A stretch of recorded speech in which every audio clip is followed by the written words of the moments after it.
We're currently looking at the control panels on Dora, right next to the door as you come in, and below is the equipment racks. And we'll just zoom in a bit closer to have a look at some of the individual items on this board. At the top of the control panel we have two devices which tell us the charge that is being received from to the batteries from the solar panels. The large one on the left here is to do with the solar panels that are feeding the 6 large batteries that charge everything that's working in the bus. The smaller one on the right is to do with the 2 small solar panels which charge 2 batteries down the bottom, and their purpose is solely to trickle charge the bus battery. Below we have a device which is, if we press the select button here, it will take us through the volts there, 12.5 volts, negative 7.7 amps. It's what's being used currently. If it's negative, it's something is being used on the bus.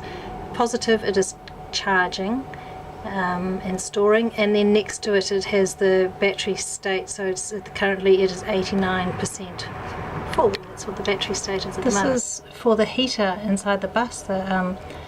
It is a very simple little device. To turn it on and off, you simply press this wavy line. So if I hold that down, it's turned it on, and it's telling me it's currently 17 degrees on the bus. To turn it off, I simply hold it down again and it has turned it off. So nice and simple, very effective heater too. It's on the floor. This is the display panel for the inverter, which is actually housed under the bus.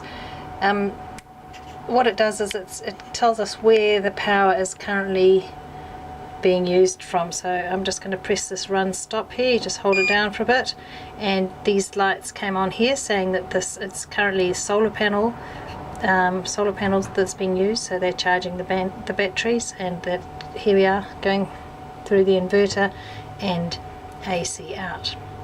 So just simply the run stop or turn it on and turn the displays on.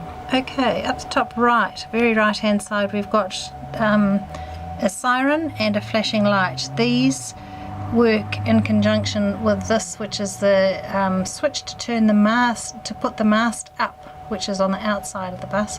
That is so that we can turn the bus into a Wi-Fi hotspot. So if you try to take off with the mast still up, in fact you wouldn't be able to take off.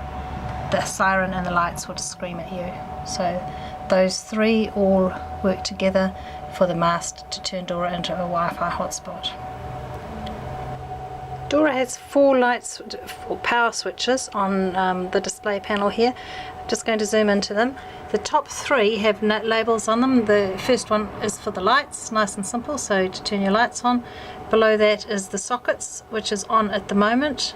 This one is the most important one to be turned on as soon as you get on the bus. It powers up all the power sockets around the tables, and also the cabinet below, which has 3G and everything else in it. And below is the air conditioning unit switch, which is very grunty and to be probably used limited amounts. And below them is a separate one. This is isolated solely to the computers, laptops that could be charging down the back when they're in storage. So it potentially can be left on overnight. It shouldn't drain too much, but probably best to only do this if the bus is plugged in ship to shore. So those are your power switches. Should all be off before you leave the bus, except maybe for that bottom one. There's a 24 volt option where you could potentially plug something in. To the left of that, but like your cigarette lighter options and USB as well. So that's your 12 volt, not focusing very well. And below just 2 lots of fuses. Right down the bottom we've got 4 Ethernet cable options, and next to them a couple of power options. So there we have it. That is everything on the display panel as you walk in on the bus.